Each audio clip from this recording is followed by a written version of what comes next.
Hi friends, welcome back to tasty recipes. ఈరోజు కరివేపాకు పొడి తయారీ విధానం చూద్దామండి. నోటికి ఏమీ తినబుద్ధి కానప్పుడు ఫస్ట్ ముద్దలో ఒక ముద్ద కరివేపాకు పొడి వేసుకుని తిన్నాము అంటే చాలా బాగుంటుంది, చాలా రుచిగా ఉంటుంది. ఒకసారి ట్రై చేసి చూడండి. కరివేపాకు పొడి తయారు చేయడం కోసం ముందుగా బాండీలోకి 3 టేబుల్ స్పూన్ల వరకు నూనెని వేడి చేసుకోవాలి. నూనె వేడైన తర్వాత ఫ్రెష్ కరివేపాకు కడిగి ఆరబెట్టుకున్న కరివేపాకుని ఒక 10 రెమ్మల వరకు వేసుకోవాలి. 10 నుంచి 15 వరకు వేసుకోవచ్చు.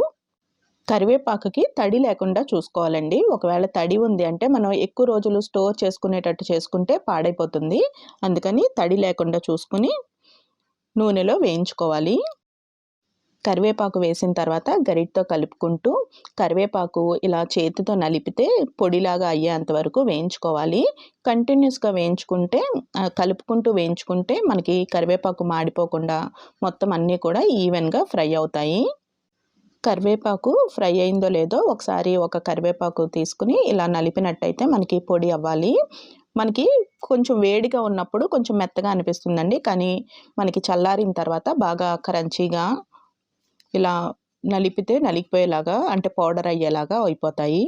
ఇప్పుడు వేరే ప్లేట్లోకి ట్రాన్స్ఫర్ చేసేసుకుని సేమ్ ప్యాన్లో 10 ఎండుమిరపకాయలని తీసుకోవాలి. ఎండుమిరపకాయలు కొంచెం ఇలా గిల్లుకొని వేసుకుంటే పేలకుండా ఉంటాయి. ఇంకా 2 టేబుల్ స్పూన్లు చాయ్ మినపప్పు, 1 టేబుల్ స్పూన్ ధనియాలు, 1/2 టీ స్పూన్ జీలకర్ర, 1/4 టీ స్పూన్ ఆవాలు వేసుకోవాలి. ఆవాలు అస్సలు ఎక్కువ వేయొద్దండి, కొంచెం వేసుకుంటే సరిపోతాయి. కొంచెం క్వాంటిటీలో చేస్తున్నాం కాబట్టి అన్నీ ఒకేసారి వేసేస్తున్నామండి.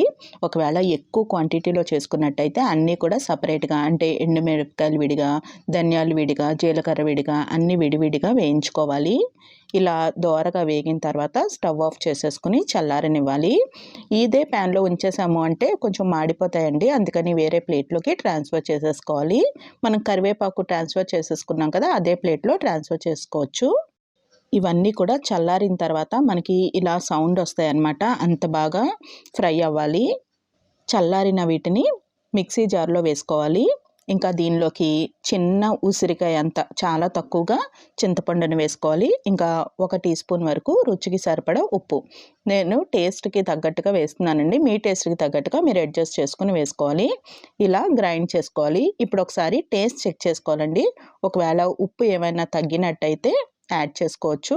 ఇప్పుడు దీనిలోకి 10 వరకు వెల్లుల్లి రెమ్మలు చిన్న సైజులో తీసుకోండి, కొంచెం బాగా నలుగుతాయి. పొట్టు తీయకుండా వేసుకుని జస్ట్ ఒక్కసారి గ్రైండ్ చేసుకుంటే అంటే పల్స్ మోడ్లో తిప్పుకుంటే సరిపోతుంది. వెల్లుల్లి రెమ్మలు పొట్టు తీసేసి గ్రైండ్ చేసుకుంటే పేస్ట్ లాగా అయిపోతాయండి, అందుకని పొట్టుతోనే వేసుకోవాలి. ఇప్పుడు ఈ కరివేపాకు పొడిని వేరే ప్లేట్లోకి ట్రాన్స్ఫర్ చేసుకుని చల్లారనివ్వాలి. మనకి ఎప్పుడు కూడా స్టోరేజ్ ఎక్కువ రోజులు నిల్వ ఉండాలి అంటే ఇలా చల్లారిన తర్వాత వేరే దాంట్లోకి స్టోర్ చేసుకోవాలి. కొంచెం క్వాంటిటీ అనుకోండి, మామూలుగా మనం ఎలా అయితే చిన్న డబ్బాలో పెట్టుకుంటామో అలా పెట్టేసుకోవచ్చు. కానీ ఎక్కువ క్వాంటిటీ చేసుకున్నప్పుడు గాజు సీసా ఎండలో ఆరపెట్టుకుని ఆ తర్వాత ఈ పొడిని వేసుకుని స్టోర్ చేసుకోవాలి. ఈ కరివేపాకు పొడి వేడి అన్నంలోకి కొంచెం నూనె కానీ నెయ్యి కానీ వేసుకుని ఫస్ట్ ముద్ద తింటే ఆరోగ్యానికి చాలా మంచిది. ఇంకా ఇడ్లీ, దోశ లాంటి వాటిలోకి కూడా మనకి ఈ కారపొడి బాగుంటుంది.